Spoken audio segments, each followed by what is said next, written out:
Hey, I'm Sophia Myles, and this is the legend of the Traveling TARDIS.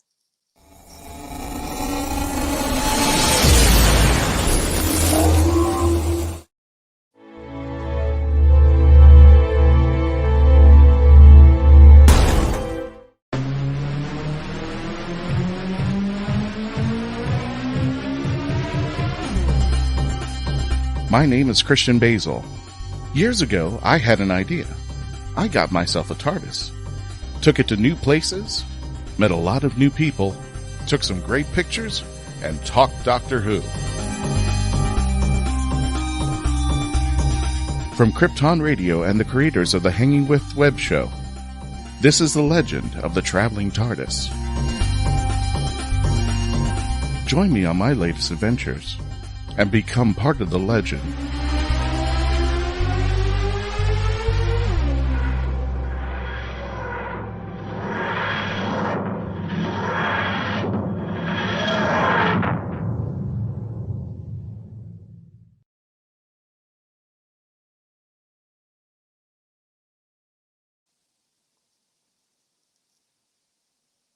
Hello, everybody, fellow Whovians all over the world. Welcome to the Legend of the Traveling TARDIS. My name is Christian Basil. We have a special guest tonight. You just saw her introduce our show, and we will be starting in just a few moments. You're going to be meeting the lovely Madame de Pompadour, or better known as Lady Penelope, featuring Sophia Myles.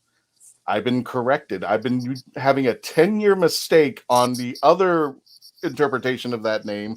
So everybody, the correct way to say her name is Sophia. I've been corrected, and I've corrected my 10-year mistake. So I apologize to Sophia about this. And I want to welcome everyone to a special edition of The Legend of the Traveling TARDIS. Thank you so much for joining us. My name, again, is Christian Basil. Oh, God. I put the wrong face on there. And don't forget, you can participate in the live chat. So you can chat with Sophia. And in just a few moments, I'm going to be bringing her on. But let me go ahead and introduce the team. We're going to start with the lovely Mackenzie Floor of the Right of Wands. How you doing there, Mackenzie? I'm doing well, except that my camera does. Oh my God.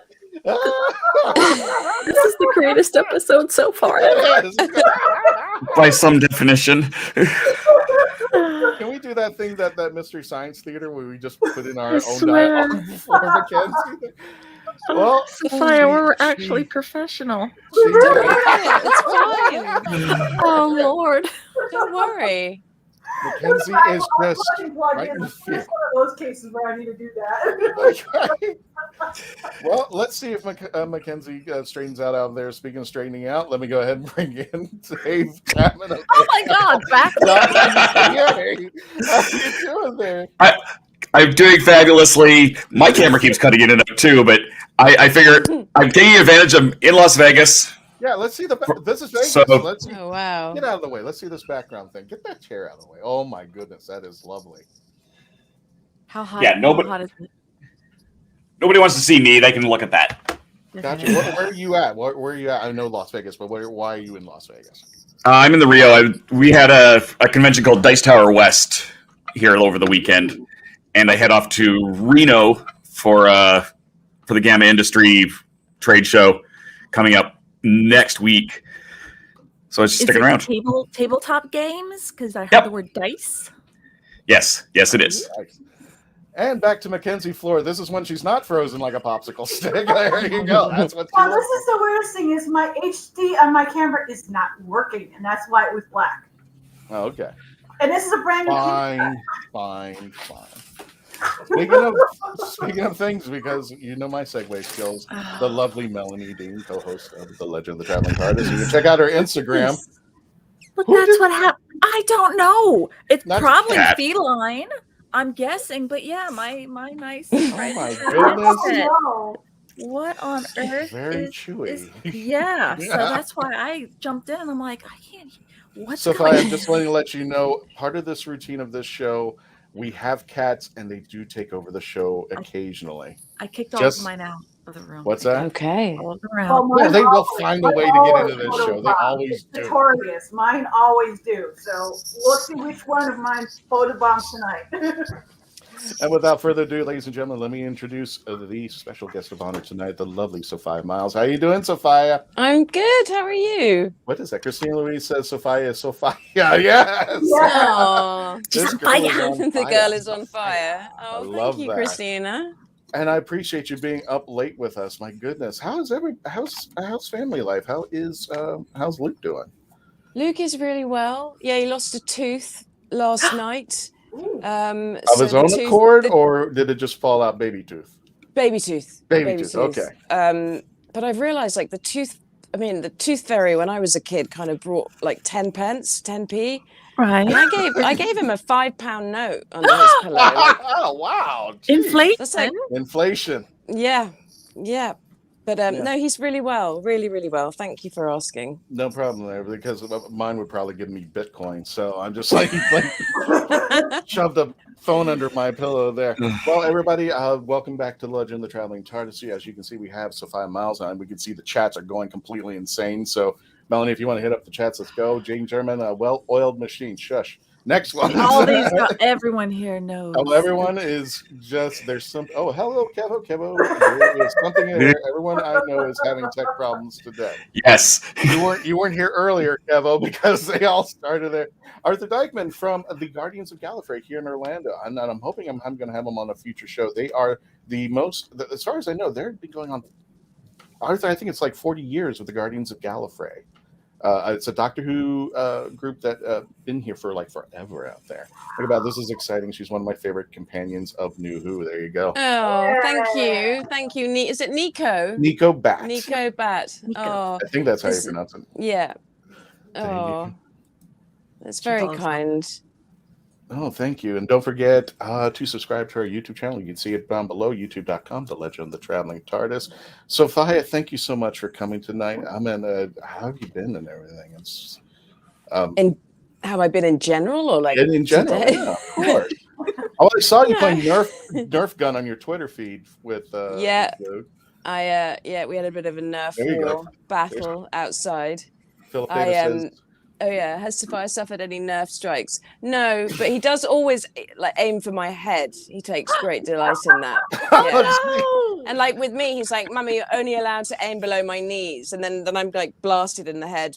But no, I grew up with a younger brother who was Oliver, who was 3 years younger, and I was very much like a tomboy when I was a kid. Mm-hmm. And so for me, like, I'm much more comfortable playing like boys games than like I wouldn't be very good playing with Barbies if I had a little girl. I never owned one. I thought they were disgusting creatures, Barbies. I didn't understand them at all. Oh no. really? What were your favorite? What was So your I'm just favorite? reading the quote. Was the tooth lost because of your Nerf battle? No. It just, Everybody's watching your Nerf battle.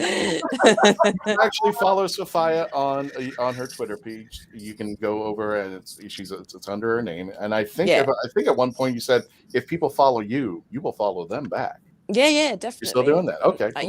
Yeah. I wish I'd done it. Like I started doing it relatively over lockdown because I did a lot of kind of. I don't know. I shot quite a lot of footage that I put on Twitter when my dad was dying, and I found that the community became so close that now I want to follow everyone that follows me. But obviously, like right at the start, I didn't. So if you don't have a follow, like just shamelessly request one from me, and I'll follow you back. No, that's fine. And we had a discussion together. Is it okay to talk about your dad? Yeah, of course. Yeah. You can talk about anything. Because you lost your dad in 2020 due to COVID. I had just recently lost mine 2019, the year before. And that's when we started having a big discussion about things because I knew that you were taking it hard. And I said, well, I just went through this. So you're going to find a path, but eventually you will find the path that brings you back to your senses. But it took me a while. It hit hard. And it was pre-COVID. And I know that really, well, it was like if he had COVID, it would have been it. That's wiped it. him out. Yeah. Right. He was already, everything had like crippled him out there. And if you know anything about my mother, she wouldn't have tolerated that no hospital visit. Possibly, she would have torn down the building. Yeah, she would have torn down that building with her bare hands. Yeah. So well, I was so lucky because Dad died. I think he was the the 57th person in the UK to die of it. So it was like really, really new. It was in 2020.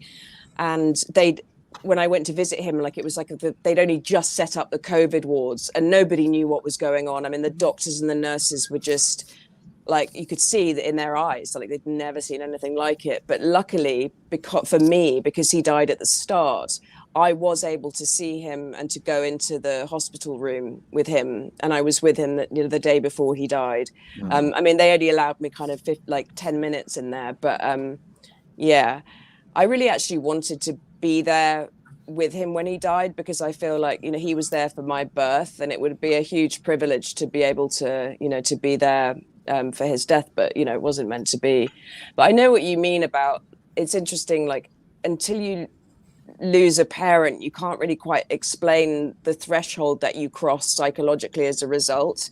And to me, it actually sort of equates to, I remember when I gave birth to my son, again, you sort of cross a threshold psychologically, but also like the way that, or for me anyway, the way that I perceived the world completely changed. It was like I was suddenly seeing in Technicolor, having only seen in black and white. And a similar thing is happened, did happen, when my father passed away. And it's very interesting now having a relationship with him in spirit. And in fact, we probably get on better now than we did.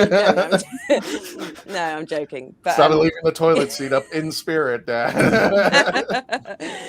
Yeah, but and he would have been thrilled, by the way, because whenever I used to make movies when I was younger and I go and do press and interviews, I'd come home and he'd be like, did you mention me? And I was like, of course I didn't mention you. Like, why would I mention you? And then bizarrely though, when he died, so CBS News picked up on the story, I think, because I'd been on Twitter, and then also the big English news channels. And so my dad suddenly became like globally famous for dying of COVID, So he kind of, he got his wish, he suddenly had his, his moment in the spotlight. So it did make me smile. That moment where you just look up and go, see, are you happy now? Yeah, exactly. I was like, you did it. Eventually you did it. They're all talking about you now. I had a moment where I was talking to my dad in his final days, and I said, we were talking about his funeral, and I said, my mother wanted an open coffin. Was it a wake? Is that what they call it, Melanie? A wake, or yeah, a viewing awake. A viewing awake. And my mother demanded that I had a speech for my dad, and I went to my dad and I said, "Is there anything you want me to say to everybody, our family, our friends, on your passing?" He goes, "I'm gonna be dead, so I'm not gonna care." I'm like, what?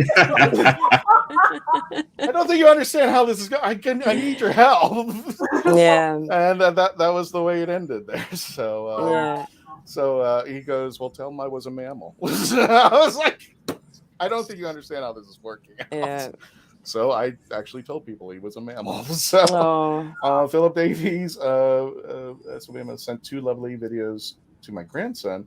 He is 5 years old. And I know who this is. I know. The beautiful lady he cried when she died. Oh. Hi, Philip. I know exactly who you are. And yeah. Oh, you're just so heartwarming to me when I got your tweet about that. Thank you so much. Well, I wanted to also. Hi, Janine. I can watch that episode over and over and still love it. It's one of my top 10 go-to. If I ever see it, it doesn't matter where it is. The Girl in the Fireplace. If I see it and it comes up and it's 3/4 of the way, I actually stop what I'm doing and watch it. Really? That's how I love that. Yeah, there are episodes like that. The Christmas, A Christmas Carol, is the same thing. I think if you can test it, if you ever have a movie where it doesn't matter where it starts or where it began, you kind of just have to watch it to the end. Do you have those kind of shows or movies that do that? Me? Yeah. Yeah, there's certain movies like Cool Runnings, if that's on. Oh, okay. Like yes. I love all of the old kind of, I don't know, things. I used to watch a lot of like boys films, so things like Flight of the Navigator. Oh, okay, good. Sorry, I just absolutely just fell in love with you. Sorry. Yeah, I love that. Yeah, I watched all like Goonies, obviously, Coming to America, What were the other? What's the one with So you're the an 80s robot girl. called Johnny Five? What's that Oh, called? Short Circuit. Short Yeah. Circuit. I used Short to love Circuit. Short Circuit. And then there was also another movie that a lot of people haven't heard of. It's called Spot Marks the X. Do you ever heard of that one? I've heard of it. I don't know if I've seen it. Yeah, it's about a dog. I can't remember now, actually, but I remember that was one of the big ones as a kid.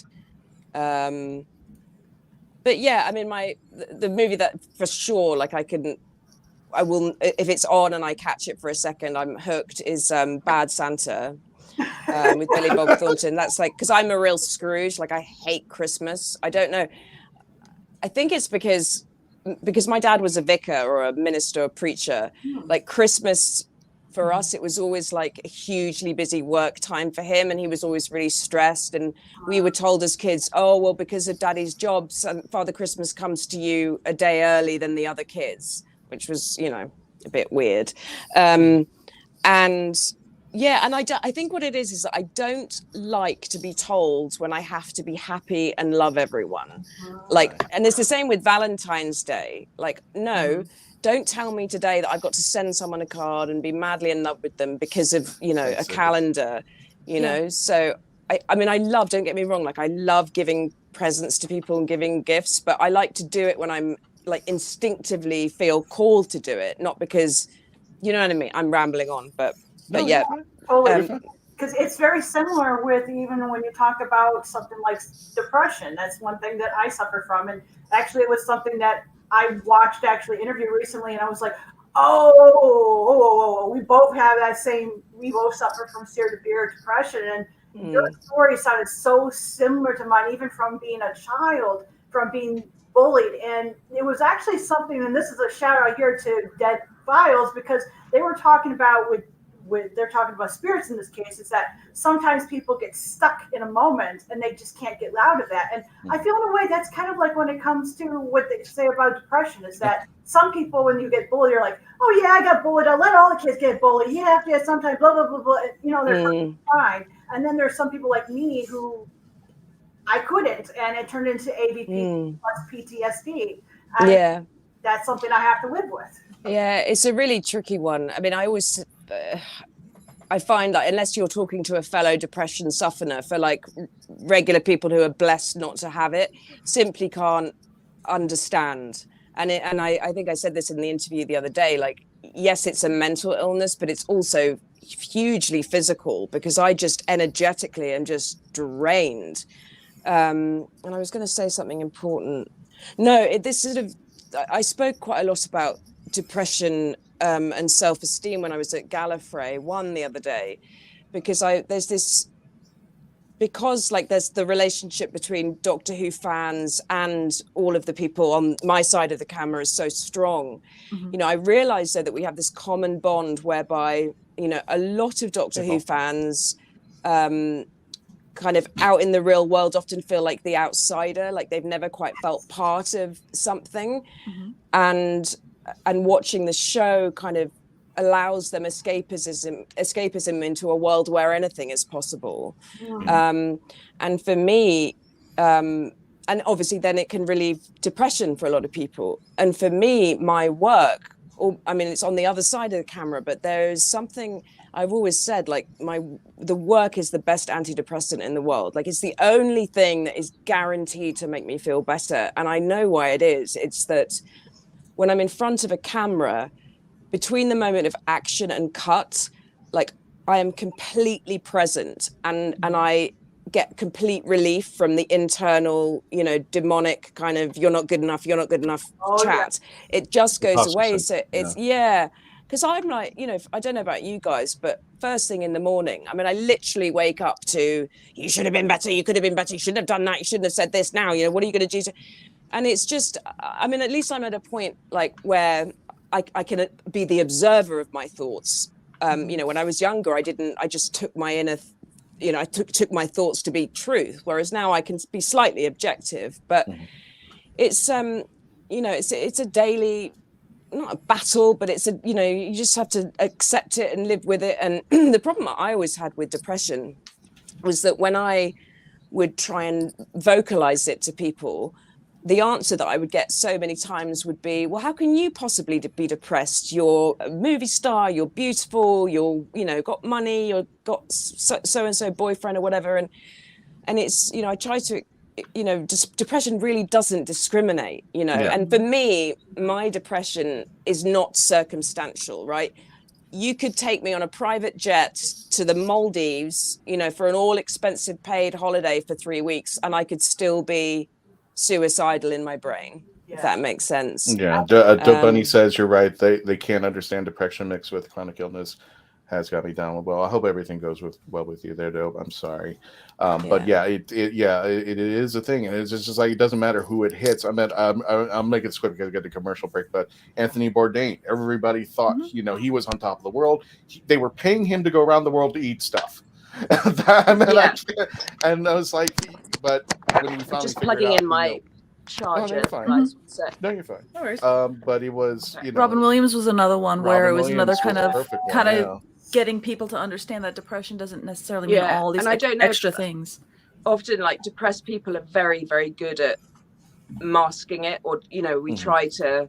I certainly did a lot of the time, but now, I mean, the great thing about getting older is that I'm actually at a point where I think it's too. I look professionally. I pretend to be other people. I don't want to have to be acting in my real life anymore. Right.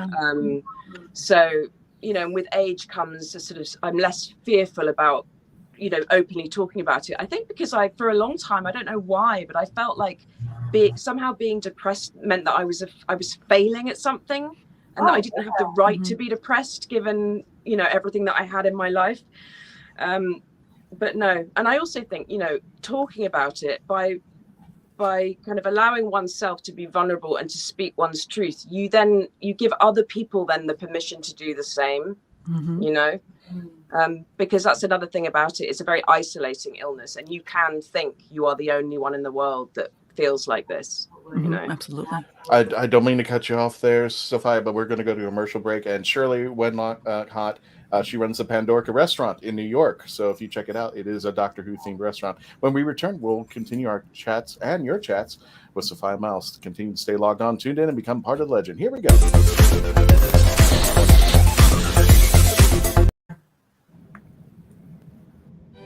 Hi, my name is Jamie Engel, critically acclaimed author of The Toilet Papers, Places to Go While You Go, a short story collection suited to match your bathroom needs. Only have to go a little? No problem. I've got stories under 1,000 words for you. Far from poopin'? I've got you covered, with stories over 5,000 words to keep you occupied, while your latrine stays occupied. And that's not all. The Toilet Papers is endorsed by the fine folks from Squatty Potty, the stool for better stools. But don't take my word for it. See what Dookie the Squatty Potty unicorn has to say on YouTube. You won't be disappointed. Well, I've got to go, but you can grab your copy of The Toilet Papers on Amazon in ebook or print, or get an autographed copy from me at therightangle.com. And don't worry, I promise I'll wash my hands first. The Toilet Papers. You might just stay in the bathroom longer than you need to. Oh, brilliant! It's hard to believe that in the 56-year history of the greatest sci-fi television show in the English language, there has never been a fan guide to Doctor Who.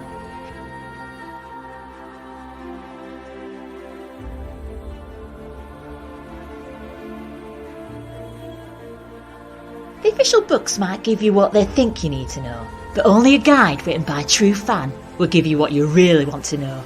Join Whovian, the brilliant Mackenzie Flaw, as she takes you on an intensive journey inside the world of the first female Doctor. In the Binge Watcher's Guide to Doctor Who, Season 11. Right, let's get a shift on. You're watching this on our YouTube channel, Facebook page, Twitch, wherever. Thank our friends at Ragin2 Ragin. Hi everyone, Daphne Lage here. Join Nita Lanning and me on the Ragin' 2 The Vlogs show, where we talk about everything, nothing, and all the bits in between. Looking for hour-long conversations about indie comics, social media marketing, and crowdfunding, with the occasional rant and story time? Head on over to the Rage and 2 channel on YouTube, Mondays through Fridays at 11 a.m. Eastern to join in the chat. Hit the button. Ladies and gentlemen, welcome back to Legend of Traveling TARDIS. My name is Christian Basil. We are here. Oh, the box is a little tighter. With the lovely Sophia Myles. I'm here with Melanie Dean, the Bride of Wands, Mackenzie Floor, and also the Binge Watcher's Guide to Doctor Who, and the rathole.ca with Dave. Now, people that know, oh, hi there, Janine. Hugs, I feel like that too, and being a mom Doctor Who has really helped me out a lot out there, especially helping out. I know that people have been asking about this, and we just wanted to follow up. We have a special friend out in the UK. Her name, and I hope I get it right, is Mari. On the day of the attacks, she posted in the Facebook page of Doctor Who Infinity that she had to go, and a lot of people just wished her love and support to make sure that she stayed safe. And I hadn't heard from her for a while, and some good news. She got back to me just yesterday to let me know. Let me read you off what she sent. She fled the Ukraine. The attacks had just started. She just posted this. The night that everything happened, she says, "Good night. I'm from the Ukraine, and we are at war. We packed our bags and assembled a laptop and our favorite figures from Doctor Who. The cat was also evacuated if necessary. Pray for Ukraine, and thank you." And now she wrote back to me today. "I'm going to download the video on the YouTube about my trip. Thank you. Now my family is safe." By the way, that is her stuff that she packed on the way out. Can't leave. She curated her very favorite toys. Her very favorite toys. So Mari and her family and everybody in the Ukraine who is suffering through this, not only our Whovian fans, but everybody, please stay safe out there, whatever you need to do. And anybody who can give us any information on how we can help our friends in the Ukraine, just drop a line here in the chat down there. Janine follows Fab News. She's alive. Whoop. Okay, yeah, that's right. We're here with the lovely Sophia Myles, who played, there we are, the lovely Madame de Pompadour. I gotta ask, were you a Whovian before you got this role? No. No, I mean. All right, that's it. We're getting rid of her.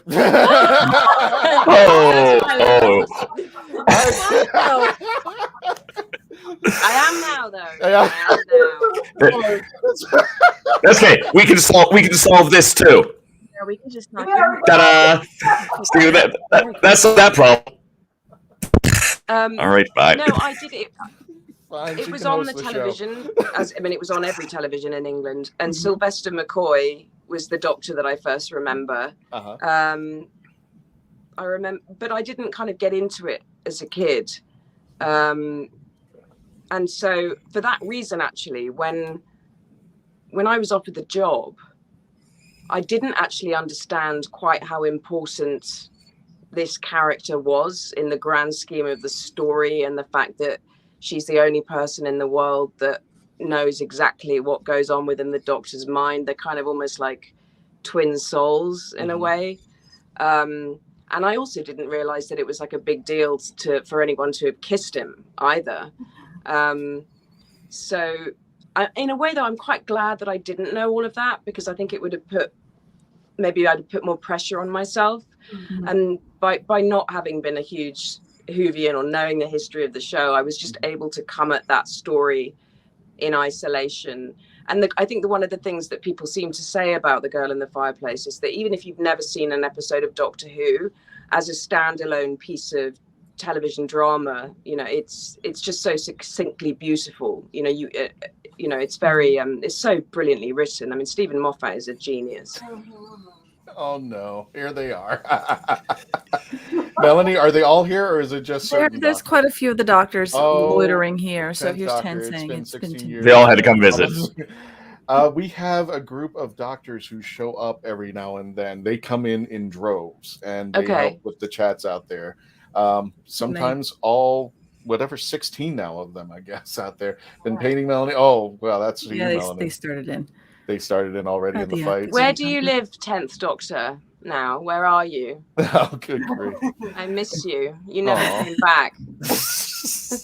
Oh, you know what? I was like, one of the things that is the most painful thing that I can't watch because I love it so much is Pompadour. Yes. When they asked you back to come back and do that for the audio, lockdown. For the lockdown audio. Yeah. And I was like, are you kidding me? And I was just like, I thought the episode, if anybody gets a chance, please, all you have to do is Doctor Who Pompadour Lockdown. Doctor Who Lockdown Pompadour. Yeah. It's on YouTube. It's only, I think, about 10 minutes.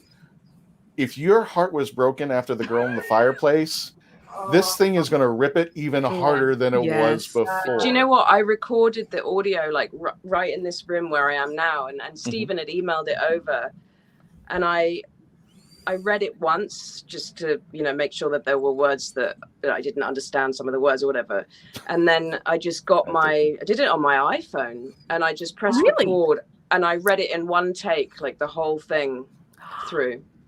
Wow! Oh my! And that was it.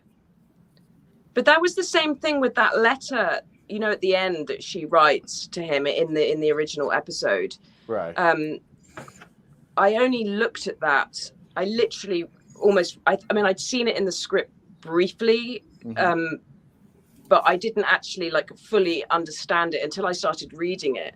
And I found it, as me, like Sophia, so upsetting. There's that moment, I think you can hear a real kind of crack in my voice, but that was like my own personal genuine reaction to oh my god, this is so sad. Yeah. Dan Hollyfield from The Last Man Standing on his podcast, I'm quite fond of the short sequel to the episode where Sophia is the voice of the no, I don't, spoiler. And it's been some time. Yeah, I know. I'm good with the spoilers. No, Sophia, I was at a convention one time and I was talking about Survival. Survival was the last episode of Doctor Who in the classic series. It was 1989. And a woman berated me because she was just catching up on Sylvester McCoy. It was like 20 something. I was just like, are you kidding me? What is this? It's a spoiler now for you, but I guess, it's hard with Doctor Who because people go back. Hi, Second Doctor, go back and do that again. Where did the acting bug come in? When did you finally say, you know what, this is my life now? How did, and it sounded like you got over a lot of hurdles to do that. So I was 15 and I went to an all-girls school, and I was very, very badly bullied at school. I think partly because, it was difficult because I didn't have any sense of self-esteem at the time, and that's due to, issues that I talk with my therapist about. But but I had no, I was very bright. I was very academic. So I was like a kind of high achiever, but also, and again, I didn't realize it at the time at all, but I guess some of the girls may have been jealous because of the way I looked or whatever. And I was the person that had no one to sit with at lunch. And then I was doing drama as a subject, and part of the exam at the end of the year was that we had to put on a play. And within this particular play, there was a character that I ended up playing who was basically almost identical to these girls that were giving me grief, And so it was a sort of a great opportunity for me to kind of, I know I'm not allowed to swear, but getting up on that stage and pretending to be them and right to their face, I definitely felt like, you know what I mean? Right. And then while I was doing the play, Julian Fellows, who's the lovely gentleman who writes Downton Abbey, and he won an Oscar for his writing of the movie Gosford Park. Right. He spotted me in the play, asked me to come on audition for a period drama that he'd written for the BBC. And I got the job. And for me, the bug came, I never had a desire to be on television or be famous or even in the movies, but what made me fall in love with it is that for the first time, I felt like I'd found my tribe, and I felt, on a film set in an environment where I was welcomed and I felt like part of something and I wasn't the outsider for the first time. So it was really that kind of hooked me, because, I'd been sort of starving of connection with people because I'd always been kind of booted out, you know, of groups and stuff. So yeah, but then I did take much delight, you know, with these girls that bullied me at school. When I was about 19, I got offered a role to play Johnny Depp's wife in the movie From Hell. And I remember at the moment that I was kissing him thinking, I hope you're watching now. I remember. So there's quite a few questions in the chat. So I'll start with Mark Robinson's, and it says, Sophia, your dad was a minister preacher. Did you move around the UK a lot because accents mainly sound like Surrey? I lost my breath. Sound like Surrey, London, but certain words, our accent changes. So we did move around, not that much. My dad was posted at one parish until I was about 10, 11, and then we moved. So it was really only two or three places that we lived. But it's funny because I often feel like the film industry kind of doesn't quite get me, like in the sense that I've often been cast like with roles like Lady Penelope or Madame de Pompadour. You know, they're all these very sort of well-spoken, posh women. And the reason that I learned to speak well was that where my family first lived, so you have to understand, like a vicar's or a minister's salary in the UK was nothing. Like my dad was making like £11,000 a year, but they give you the house. So we really weren't wealthy, like by any stretch. But the first place that we lived, the church was in this incredibly affluent area of London, probably like the most affluent, where everybody spoke like that. You know, it was like completely okay. Oh, how fabulous. You know, like spoke like the Queen. And so I sort of, because I lived there, like it was the accent that I was hearing. So I guess I learned to kind of speak properly. But I'm not really posh at all. But people seem to make the assumption that I'm like a bit posh, and I'm really not. I'm common as muck. Janine Giobella asks, how uncomfortable or comfortable was that dress to act in? I'm assuming the Pompadour dress. It was super heavy, really heavy. I think it weighed about like 10 to 15 pounds. Like it was very, very, very weighty. But I've done a lot of work in corsets. Like, in fact, I was kind of always working in a corset until I was about 25. I was just never in like normal clothes. So I'm quite used to that. But yeah, it was heavy. It was very heavy. If you want to hit some more chats, Melanie, go for it. Yep. I was just going to run two more commercials real fast. More of a comment. I guess that both Sylvester and Sophia will be Sylvester going on that. Yeah, we're going on the cruise. Oh, okay, cool. Oh, there's a Doctor Who cruise. That's on one thing. I'm going, wait, what? And you're going on it? Yeah. Is it your first? Is it your first Who cruise or? Yeah, it is. But you know, I had such a lovely time at Gallifrey, and I just fell in love with like the Whovian audience. Like it was like, I mean, I hadn't met any of them before, and it just felt like I was in a room full of friends. Like I don't know, we just connected instantly, and like with you guys, you know, like when you have that show in common, it's kind of like breaks through. I don't know. It's like a shortcut to just, you know, authenticity and honesty. And it's a conversation piece. It's a thing on the table that everybody admires. And when that brings out the conversation, when you finally have that connection, it feels real good. For some people, it's like, oh my God, it's Madame de Pompadour. I don't want to. What's she going to say about me? And she goes, trust me, talk to her. She's cool. No, and it was also lovely to witness, like to understand that, again, going back to what I was saying earlier about, you know, quite a lot of Doctor Who fans have in common is the fact that, you know, out in the real world, they often feel like they don't belong properly, or there's, you know, they're outsiders or outcasts or what have you, or very shy. You get a lot of Doctor Who fans that are very shy, but when they come together at these conventions, you know, it's like the bonds and the friendships that they make with people there, and it's just so lovely. It's such a joy to behold because people were just genuinely having such a lovely time, you know. And so when I was kind of approached about whether I wanted to go on this cruise or not, I was like, yeah, you know, I'd love to. So that's quite exciting. There was one, I think there is one happening in April, but I was a bit too late to get a place on that boat. But yeah, next year. Yeah. Speaking of which, we'll probably better next year anyway. Let me go ahead and run these commercials. We just so we can keep the lights on the building, and please continue our chats when we return. We're going to be talking about Sophia, more of her career, and I'm only trying to find that button again. On the button. We're professional. Trust me on this. When we return, we're going to talk more Sophia.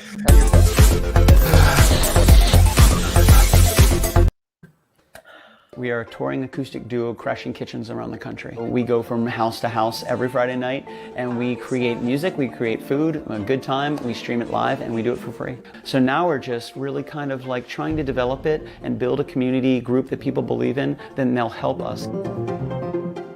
So we played from our rehearsal room, we played from the bathroom, thankfully that didn't catch on. I probably played guitar in my room, not for anyone, in front of anyone, nobody heard, for probably about 10 years. And then one Friday night, we played from the kitchen.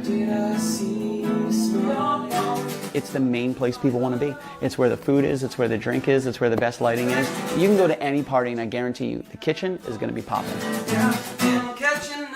Our ultimate goal, I think, would be to crash kitchens every Friday all around the world.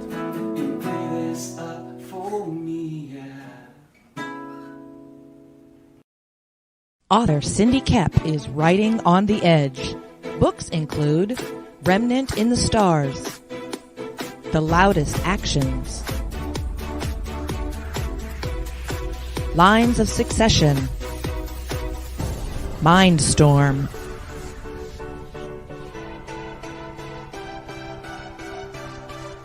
Condemned Courier, the Yerushalayim series,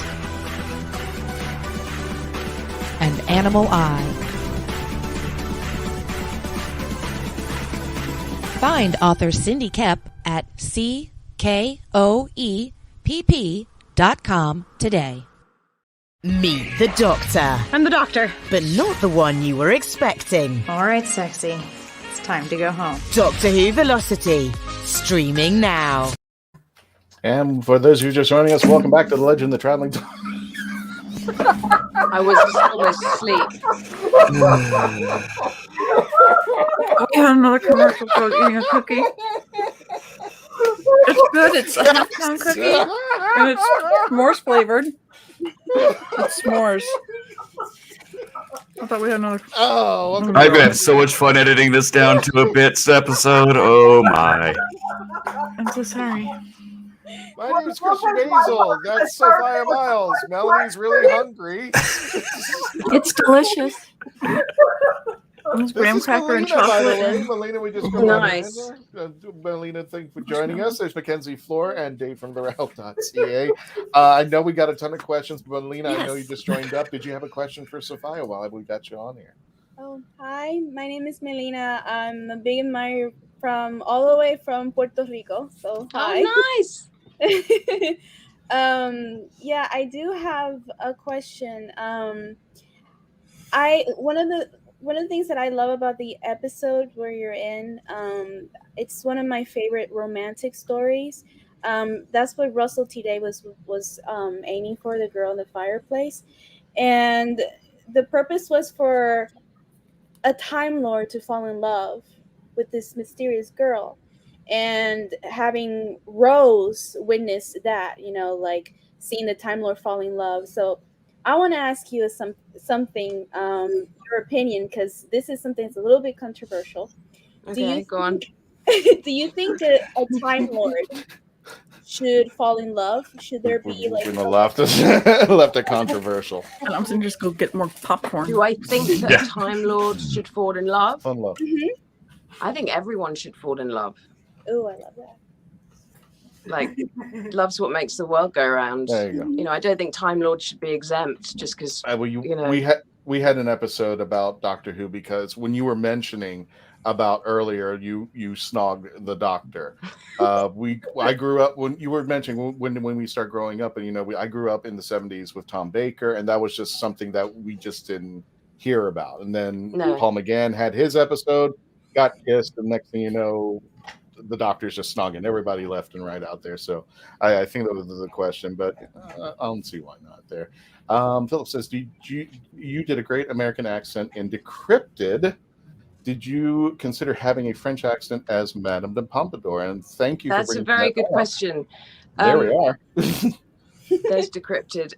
Thank you, Philip. Yeah, that's a great question, actually. Well, I did obviously flag that up to the writers and the producers and said, look, do I need to do this with a French accent? And they kind of made an executive decision to say no, just to keep it as your own.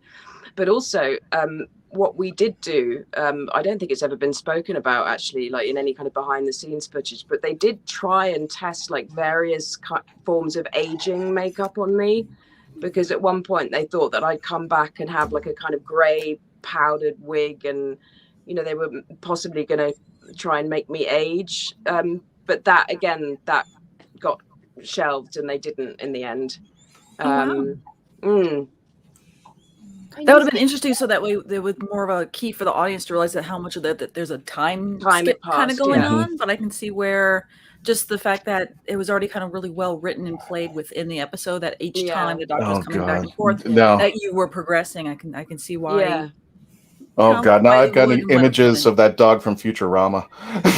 She's just aging out in front of the pizza place out there.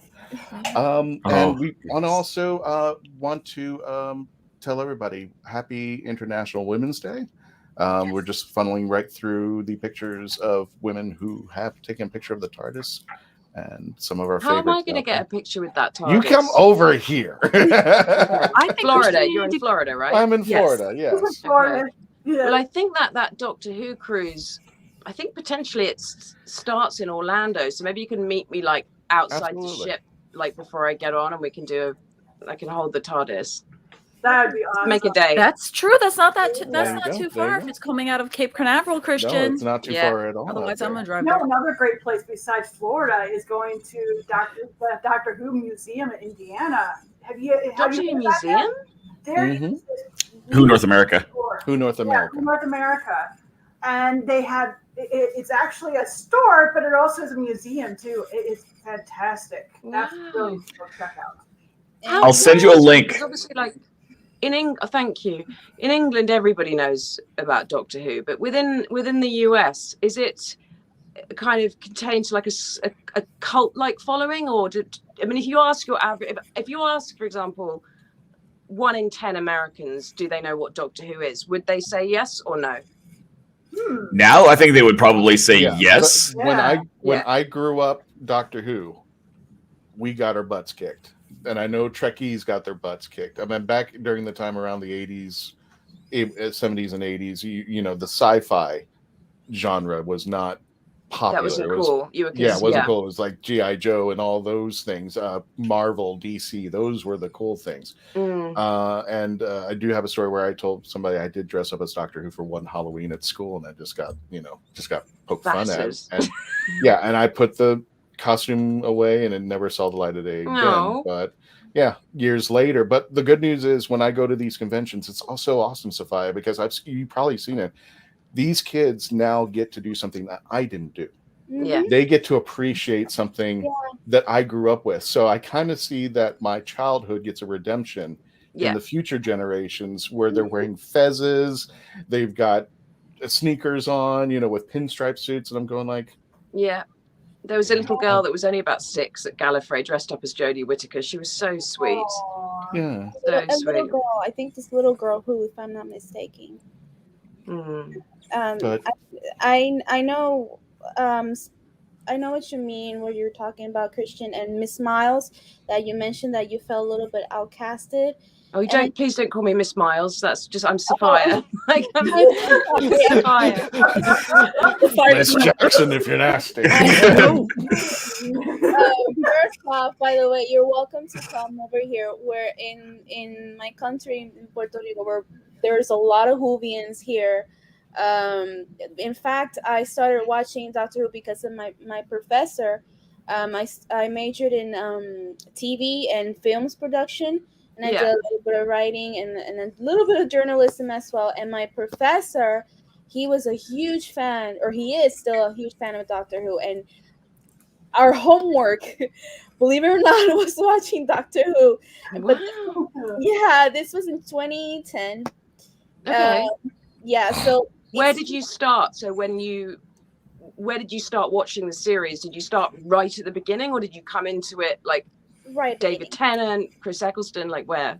right at the beginning, because one of my friends who we did short films together, he I think he had a DVD collection, and so I started watching with Christopher Eccleston. So he was my first Doctor, and then after that, that's when I kept up. And this is 2010. I was like 21 years old. I was just starting doing the short films and TV, how do you call that, practices, going to the local stations here. Yeah. So that was our homework. His name is Alfredo Riva. That was my professor. Oh wow. That was our homework. And there is a lot of Puerto Rican Whovians in here, and there's a little group here as well. And the funny thing is that we learned, basically, like myself, I learned how do you say, universal English. Yeah. So it was interesting to learn the other kind of, if I dare to say, English, right? Because certain words that they're not, at least it's not common for me. I'm sure a lot of Americans, but it's coming from me in this country. Yeah. But I think it's wonderful, and it's wonderful for us, as in when we were filming, and especially to share this with my professor. So and back in the day, like Christian was mentioning, and yourself, that to feel that kind of like that outcast, like you're being bullied, you sat alone. Let me tell you something. I would have sat with you. Oh. I would have sat next to you. I really would, because I know that feeling. But it's so nice that today we could share. The cosplay craziness. I'm sorry, I didn't mean to interrupt. Wow. It's okay. But yeah, there you go. The cosplay craziness. But it's nice that we're all together, like right now, and we could find a common love or passion or obsession, whatever you want to call it. And it's a great feeling. It really is. Yeah. It's very comforting. It's just very kind of soothing and calming. I don't know. Mm-hmm. I didn't mean to throw it in. It automatically kind of did a thing. No, but that's fine. I just wanted to show Sophia that at least there's cosplayers here in Florida that have done the cosplay of specifically Madame de Pompadour. Amazing. Yeah. Incredible. There were a couple of women at Gallifrey with, I mean, incredible costumes, just so accurate. And I mean, the amount of they made them by hand, and the amount of work that went into them was just astonishing. And this one is Cosplay Craziness over on Instagram. We got a commercial break. When we return, and I got a little special surprise for you, Sophia. Okay. Found out something about you. We're going to hit the commercial breaks, and we're going to run through the chats real fast, get as many chats as we can get in there. Please continue to stay logged on, tuned in, and become part of the legend. Where is that?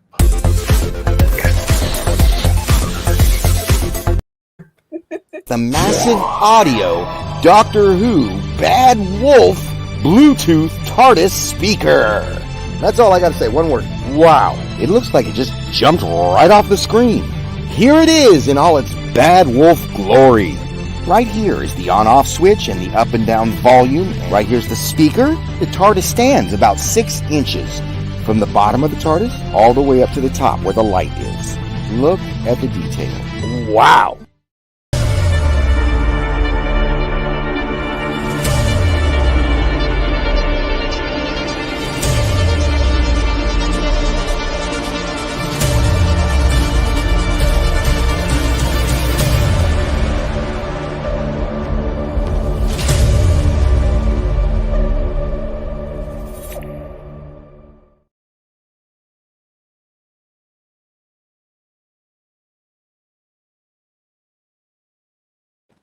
I don't think they have a Madame de Pompadour card yet, do they? Does Mort have one? I don't know. I don't know. I guess we're going to find out on the old ones. What? No, I'm just running through old ones. Okay. Got it there. Why do you have a candle up to your head? Well, I'm going to explain, and I know it's early for Sophia.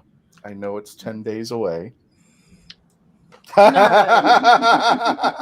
I didn't have time to get a cake. So everybody in the chats, everybody sing with me. You know what I'm going to be singing. Everybody, you ready for this? Happy birthday to you. Nobody else is singing. Wow. That's way more fun not to. Try this Sucker again. somebody holding a You vigil. guys don't know the lines here, That's really? so Happy kind. I was birthday. going to say me and Melina could go in Spanish. I can go Spanish. Feliz cumpleaños. Oh. That's All so right, sweet, happy guys. birthday To you. Happy Birthday to you. Happy Happy birthday. birthday, Sophia. Happy birthday to you. Oh, you've got the voices of angels. Yeah. Thank you.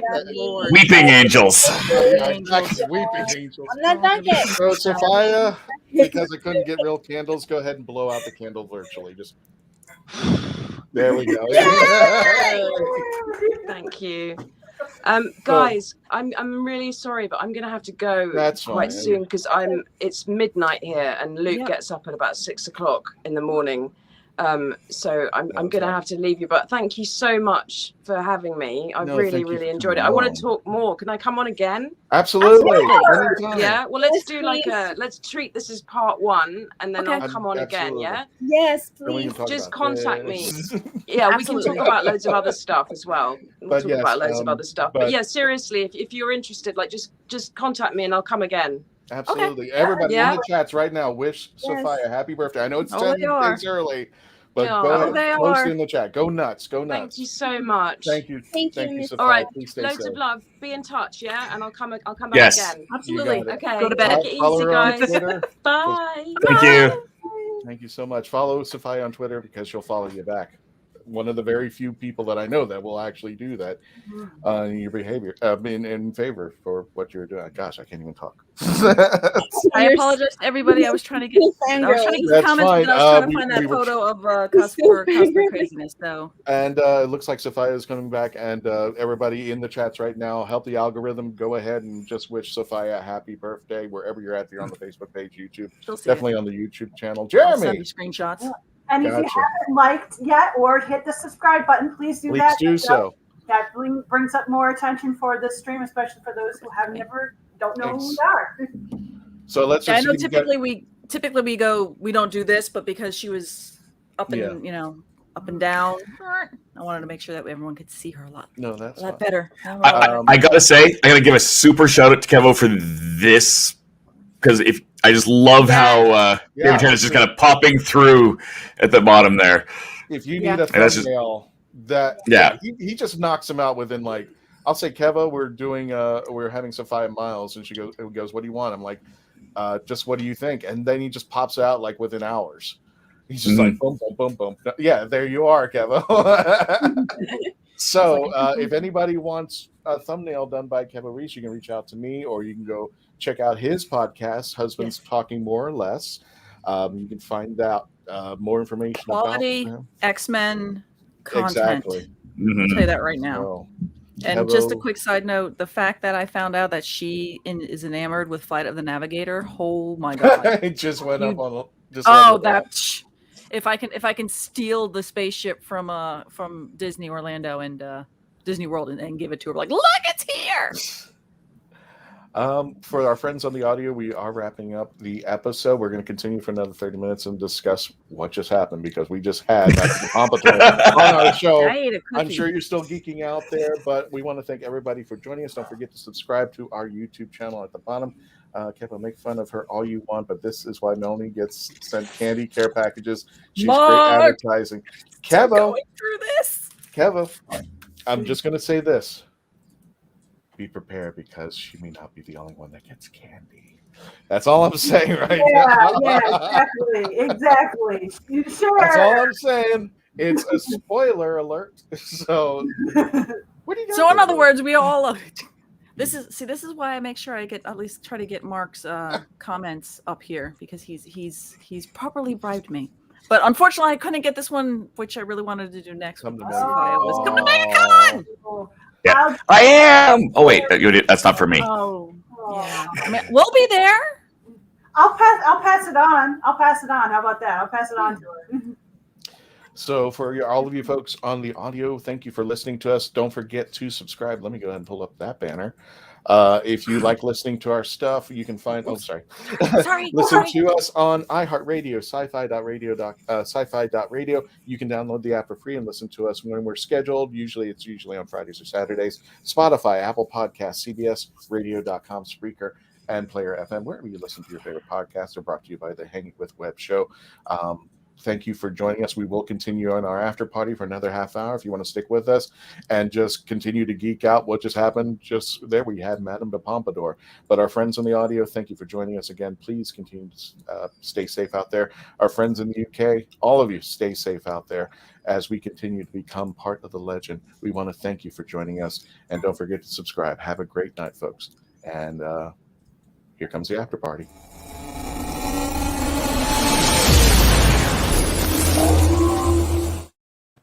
Gabe, is it dark out there yet? Is it Vegas dark? No! Wow. Nope, it is not. Well, unfortunately, James, the question can't go to Sophia, but we can all give our take of when he encourages her to pick a star, any star, and that's the 10th Doctor. Where do you think 10 would have taken Madame de Pompadour first? I think she would have taken her to the future. Future? Thinking future first? I think in future. I don't have a specific date, but I think he would have taken her to the future. That's my take. Nobody else jump in. That's fine. Well, how far in the future? Thinking. Like our future or her future? Well, that's a So good I'm point. definitely because thinking past her future. I think he would probably want to take her to where that ship was. That there was more to that ship than meets the eye. I mean, she only got to see the inside of the ship. She didn't get to see space, and she didn't get to see the future around it. And you know, where did this ship come from, and all that. I think he would have probably, you know, he would have been the possible girl to her. 10th Doctor to 2044. Trust me, I'm the So sure the hell won't well, be because he 20. said it. That's fine there. Again, for those folks joining us, thank you for sticking with us. We're going to be here for another half hour. If you just want to geek out, chat, you have any questions for us.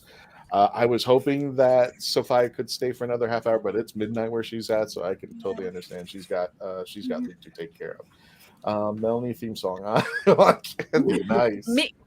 Me and David are on the same beat. We know what we're doing here because we're just like. For our friends that are watching, I forgot to do this, but the traveling. Oh, sorry. Go ahead. Show us the candy. I was still have all the candy. Oh, okay. I still have so much. Legend of the Traveling TARDIS picture of the day. This one is the most popular of the pictures that are out there today, and let me go ahead and grab it. This one. Oh.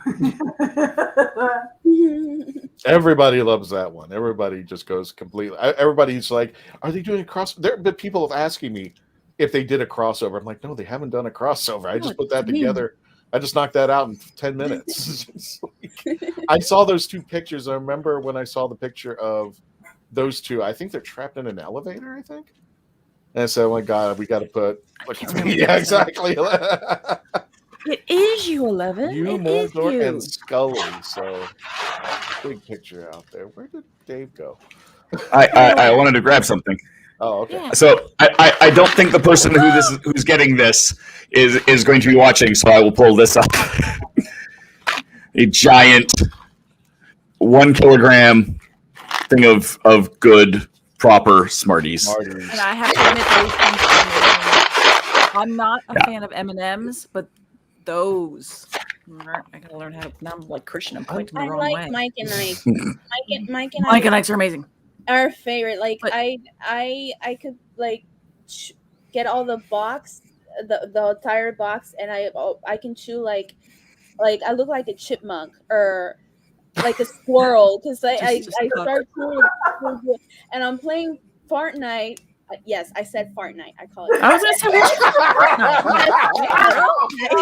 is what it is. I was playing Fortnite with my friends, and I'm like, it's like, ¿qué? What? It's like, I don't know what you're saying, but there's chocolate and nuts that spit on my face. So here's a question, Melina. How Puerto Rico Spanish? How is Puerto Rico Spanish different from Andalusian Spanish? I was there for 5 years in Nerja. Yeah. Well, I know Spain Spanish is different, but Well, all Spanish-speaking countries different in a way of accents, in some in culture-ish, and some in even words. They're different word meanings. I think I told this to Mackenzie. But Yeah. I don't know if I should say it in air. Like, should I say it? Should I? There's a particular word. In all the Spanish-speaking countries, it means insect. Mm-hmm. But Okay. in my country, it means something else. It's a vulgar-ish word. So I don't think I should say it here. But what I'm trying to say is that there are certain ways that we express ourselves. There's some differences in our culture. However, for example, I study a little bit of journalism, so we have to learn what was called the universal Spanish, because and they train us to have our accent very neutralized. You know that Puerto Ricans have a certain accent, Colombians have accents as well, Mexicans have their accents, and when we go to like Univision, which is like a more international Spanish speaking news, the your accent doesn't matter where you're from, it has to be neutral, and they have to train you for that. And I took classes for that, and they teach you the international or universal Spanish, not the Spanish slang that we learned, or the words that we use. For example, we say closet, armario, which is pretty much where all the Spanish speaking countries says armario, we say closet. So, well, we have to say armario. That's like the more in universal kind of Spanish. So, Right. yeah. So I remember eons ago when I used to do lots of like little different types of acting kind of callback stuff like that. When they were looking for people who were bilingual or just Spanish speaking in Miami, they were very specific where they wanted like Ecuadorian Spanish or anything, because it was that, right? Neutral. Okay. It's That's neutral. what that is. Okay. The Puerto Rican accent, we have our own little accent, and then we have this little, how do I say, the R, la R, la R. Some of us pronounce it with the like carro, which is car. Some of us say cajo. Oh, you're moving the tongue up and back. Yes, because there's the I don't do it. A lot of my family members do it. My aunt does it, like arroz, which is rice. When it's double R, it's arroz. But my aunt says ajo. Ajo. It's this kind of, and you can't go on television, especially if you're a news reporter. So like cajo. You can't express it that way. So you have to. You have to be as neutral as possible with your accent, because we have a very heavy accent when it comes to the way we speak in Puerto Rico. Is there the Cockney of Spanish? Pretty much. Yeah, you're correct. Yeah, it's exactly like that. I'm just curious. I wasn't sure, but I know in the realm of geekdom. Let me give an example. Let's say here, we have something called hall mats. Hall mats is Holiday Matsuri, and the thing is with hall mats, it's basically more of an anime, but anybody can participate in the hall mats. It could be Trekkies, everybody. The twist of that is it's Christmas related, so you'll have the Fourth Doctor maybe in a Christmas scarf, or what? Christine, sweet tarts are my favorite candy, but not easy to find anyone. There you go. They have a holiday twist, so like your favorite character will have like something that is Christmas related attached to it. Is there something that is unique in the geekdom in Puerto Rico that they do that they don't normally do anywhere else? In the geek wise, I didn't know if they did anything different, or is it just the same across the board? If it's like at conventions? Yeah. Well, they have the Puerto Rico con, right? We have the Puerto Rico Comic Con. Right. For example, this year, I keep forgetting his name. The actor who plays Miguel in Cobra Kai is going to be here. Okay.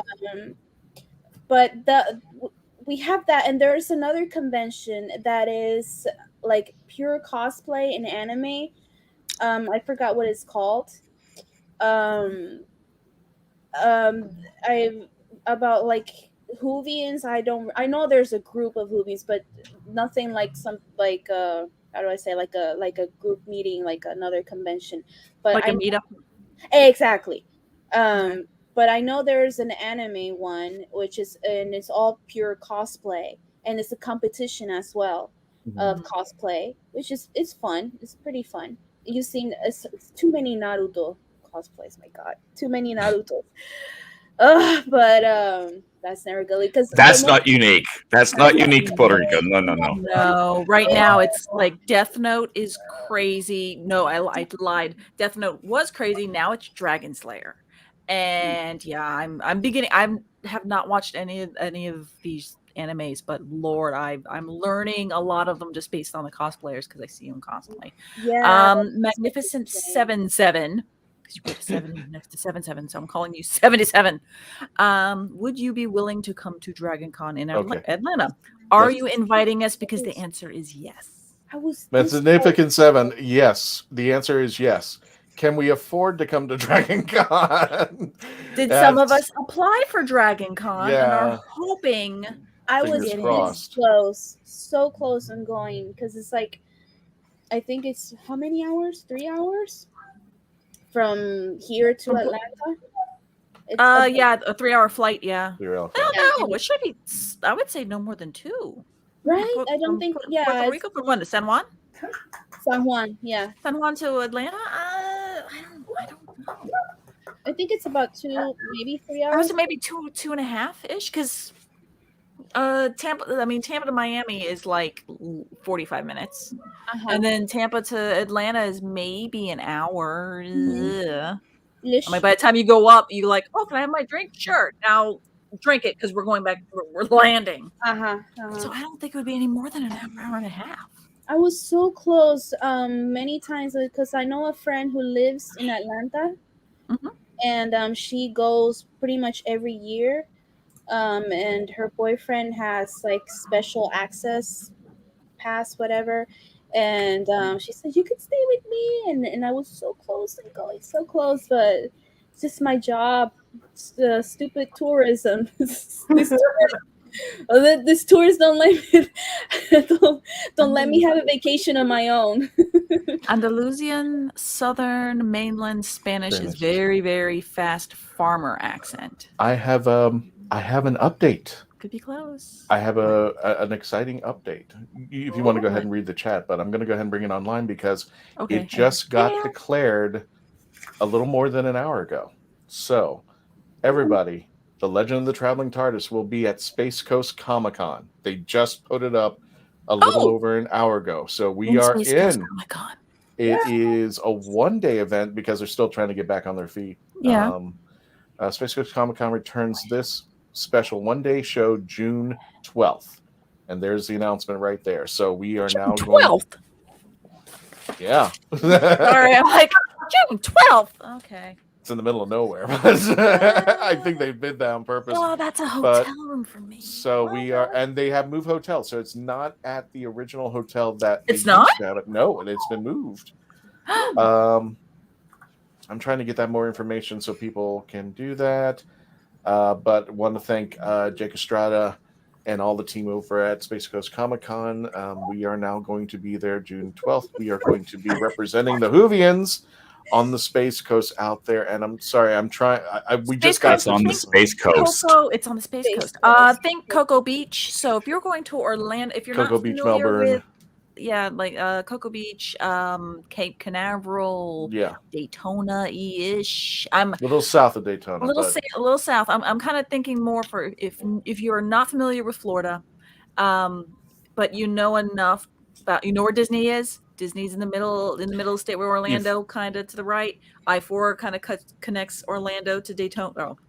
Goes across from Tampa all the way out to Daytona.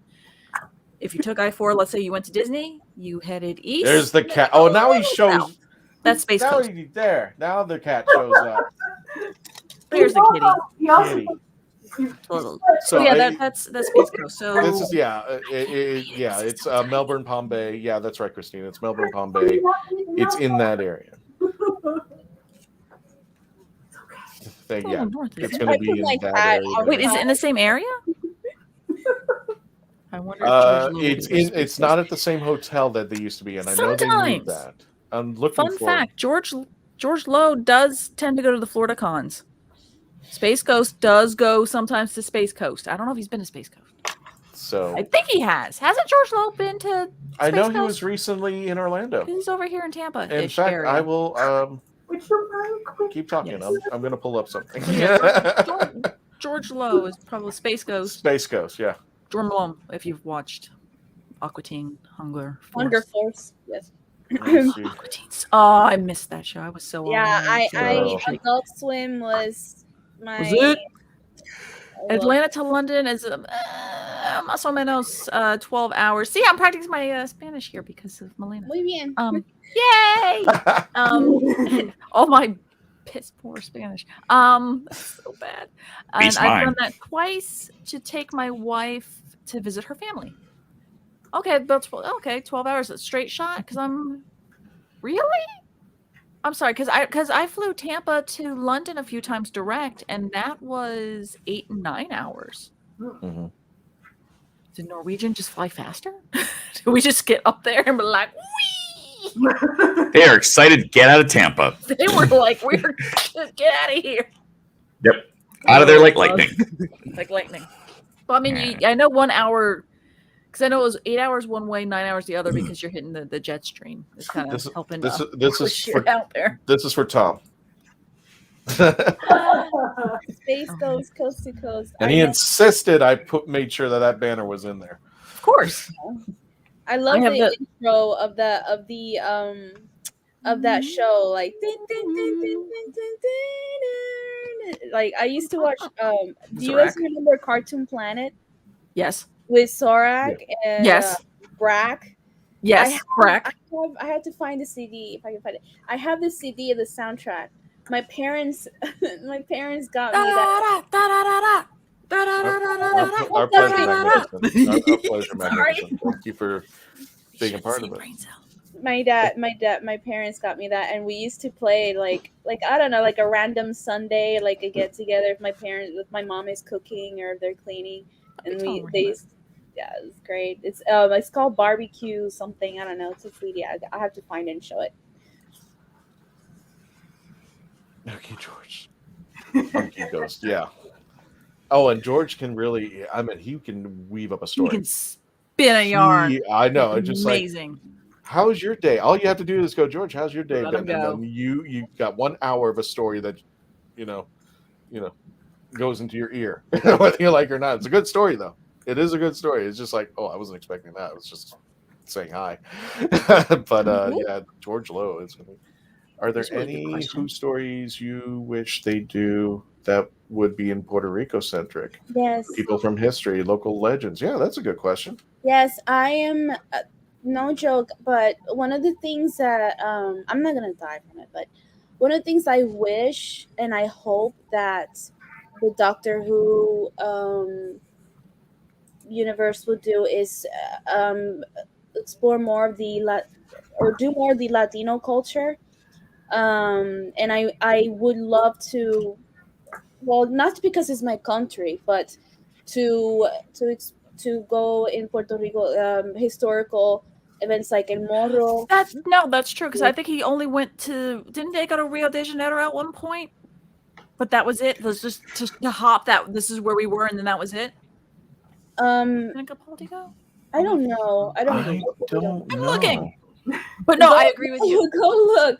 But for people from history, yes, I would love Julia de Burgos, who is a poet, I believe. Let's see. Would love to visit maybe the University of Puerto Rico, which has a lot of history behind it. Los bomberos, the Parque de Bomberos que is in Ponce. It has a lot of history.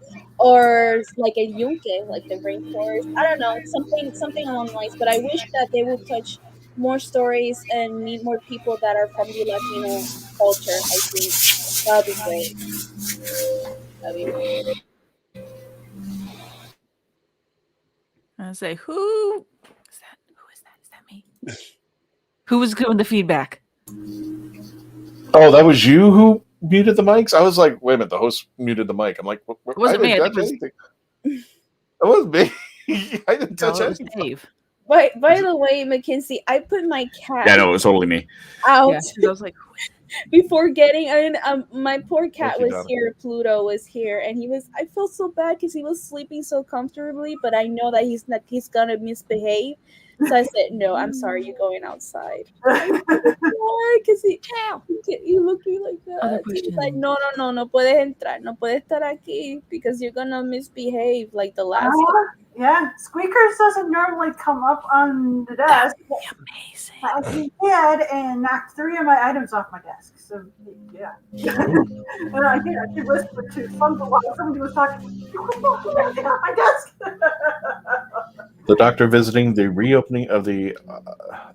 Yes, please. The reopening. Yeah, it collapsed.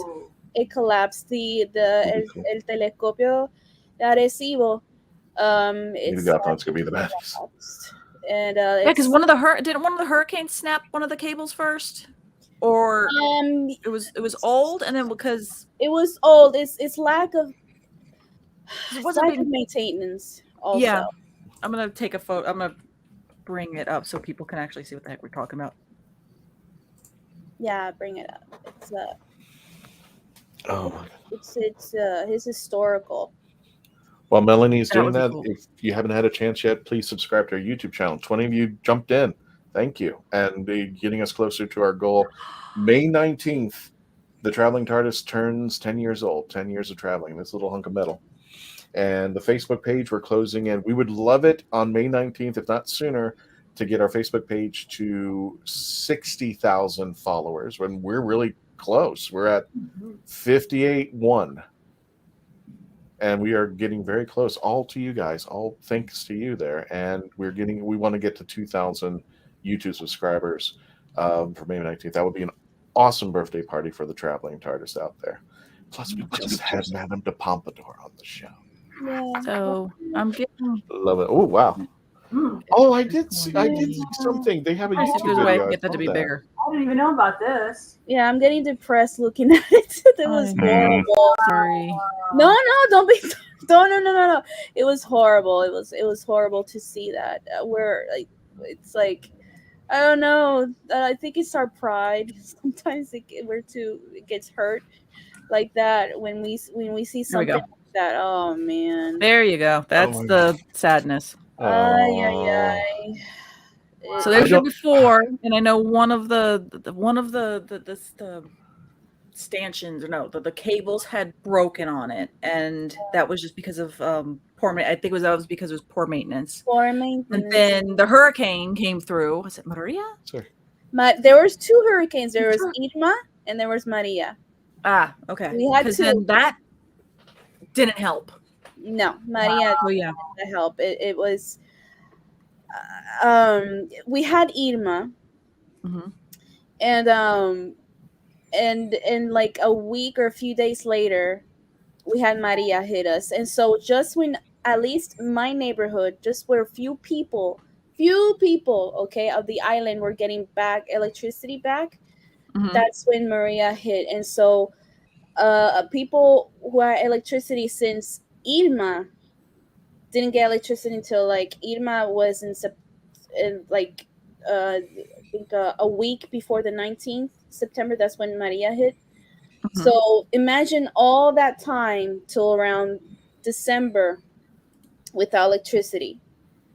Nothing, nada. And so when Maria hit, it was very. I mean, Puerto Rico is known for its green.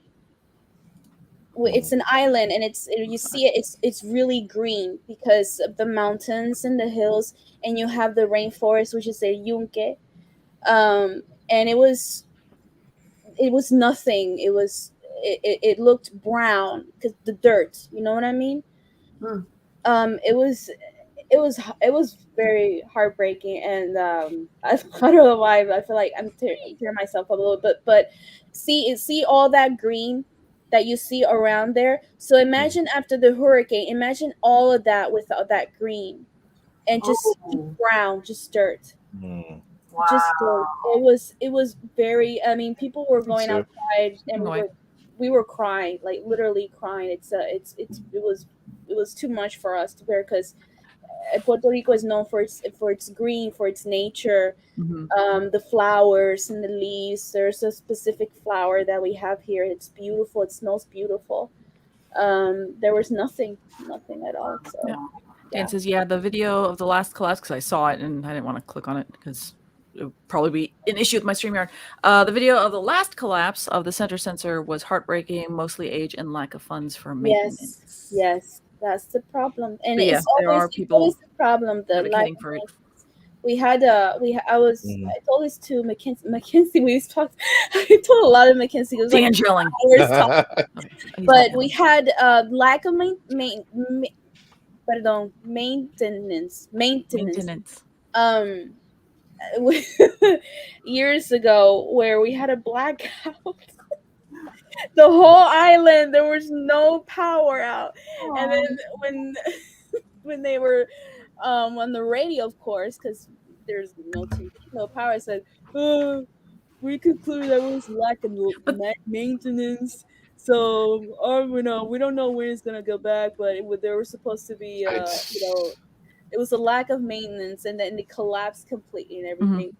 Dark. It would be interesting, though, since it is Doctor Who, that they could actually go back when maybe it was first, do a timey-wimey thing of them seeing it being first built, or, to kind of, show people this amazing telescope and, have the Doctor kind of showing the companion of, oh, this is being built, this is what's going to happen, it's going to, it's going to revolutionize knowing, this about, and kind of talk about it's the parts of the science, and then some baddies like aliens or whatever trying to like take over it, and they have some I don't know, something like that. Like in its heyday, so it'd be kind of fun doing a past thing when it was first being built. I think that would be actually a really kind of cool episode. BBC, RTD, listen to us. We're coming up with some free stuff. More Latino representation, please. Yes. I know Dave. We got to wrap up, but I know Dave is heading off to Earth Station Who. Yeah. So tell us a little bit about what's going on. Because if you want to continue the chats, Who-wise, Dave's heading over right now. Tell everybody. Won't be live. It's the podcast. It's the podcast. So the podcast, I think, will drop on Thursday or Friday. But yeah, we will be talking about Vengeance on Varos, the 6th Doctor adventure. I want in. It was good luck because he kicked and screamed. What is happening on Friday is my review of the 6th Doctor source book for the Doctor Who role-playing game will be live. Cool. And so you'll be able to read that on Friday. And if we go over to the banners, we've got the link will be there. Sorry. The link will be down there, therathole.ca/Who for all my Doctor Who role-playing games and other Who-related game reviews. Well, we want to thank everybody for joining us today and really appreciate it. Please stay safe out there as always. I want to thank Sophia Myles, and if you're seeing this a little bit 10 days after, happy birthday to Sophia. We're going to keep tracking her down on the Twitter, and we're going to hold her accountable. She said she'll come back. We're going to bring her back there. That's awesome there. So anybody have any last words before we go? The 6th Doctor has a last word. I'm just bringing that up real fast. Don't miss it. So don't miss it. So anybody have any last words before we go? We had Madame de Pompadour. We had Madame de Pompadour. We had her, and she's awesome and amazing. And drop again between interviews if you'd like to. If there's a topic you'd like us to tackle, if there's not a topic you want us to talk about, we have a topic that you want us to completely destroy because we're just going to have technical issues anyway. Please, okay. Apparently, the topic is the We have a him. request, Melanie. Okay, I'll paint the 10th Doctor like one of your French girls. We've had live episodes doing all sorts of things. Just You're right. Maybe I'll do that, and I'll paint you, my love. Again. But no, if you have other topics and whatnot and ideas, please drop them into the comment section. And we will try to get more ideas for next week and all that kind of stuff, because we're always open to ideas and topics and stuff like that. Speaking of topics, I would love to have, our audience throw out some ideas, what we would like to see us do as panels when we show up in places like MegaCon. Yes. I got it, Mark. I hadn't had a chance. I just been busy. I'm sorry I didn't get a chance to jump over there, but I did. I saw that. I got a picture over there. I'll check it out when I get there. But folks, we're going to go ahead and wrap it up. Again, check us out. Space Coast Comic-Con. Now, June 16th, we'll be out there for the one day. And don't forget MegaCon weekend, which will be taking place in May.